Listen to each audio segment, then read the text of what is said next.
Hello, hello. Good morning, good morning. Happy Sunday, guys. Ayan, rest day natin sa farm. Sunday is church day. Kasama ko si Ate Nikki, ayan sa likod, at ang aking tatlong pamangkin. Hindi ko alam yung anak ng pinsan ko kung sasabay. Ayan. Magsalamin tayo at malabo ang ating mata pagdating sa kalsada. Ay, hala. Ding! Magmotor ka pala, mapalanding ka? Dawa, sulian mo akong 5 kilong atake man 18 i-Gcash ko ang bayad.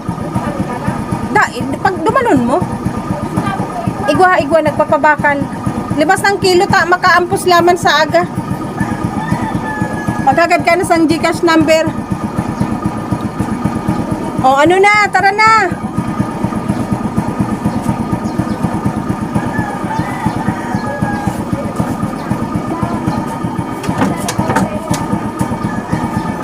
Okay, check natin ang gasolina kung abot sa gasolinahan.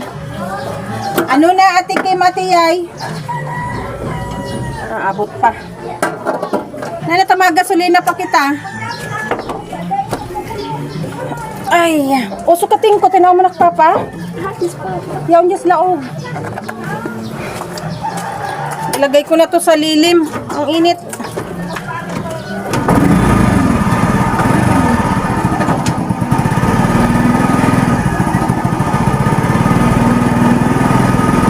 Sa lilim, ang init.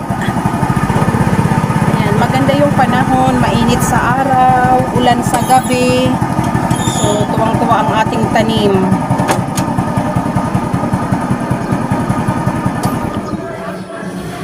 Diba? Inaapura nila akong bilisan ko. Ngayon, pag nandito na ako, sila yung nagpapahintay. Ayan, ayusin natin ang buhok na hindi sinuklay. Ayan guys, naghikaw ng malaki. May binili si Nikki sa online isang set. Siyempre, hindi naman bagay sa kanya ang sobrang laki. Diba? Pag mataba ka, dapat yung hikaw mo ay malaki, bongga, para imbis na mapansin yung malapad mong mukha, mapansin yung hikaw. Asa na sila? Andiyan yung mga kasama ko. Turong ang camera para kita. Ayun. Ayan na sila.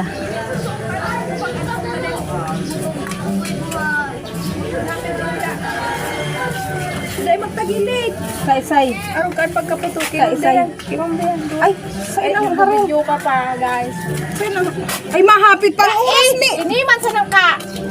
Ito klase mo. Kaya, ta sa likod pa. Para ka. Alam mo na ako maligid ako kasi rin. Si Kanor. Alam namin naman biyan ko. Dapat na nagkuyan. Kaya, kaputan nga yung Kanor. Ano yung wala natin, King?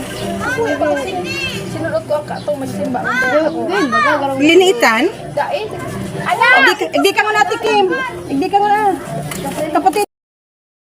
Hello again. Welcome back. Ayan, back up cellphone tayo guys kasi full storage. So dito natin ito ituloy. Nainitan na aking mga passenger. Alis na po kami at mainit na dito kahit nandito kami sa lilim. Yung aming kasamang dalawa ay magpapasundo pa yata. So tara. Maluwag yan, walang case yung cellphone na isa.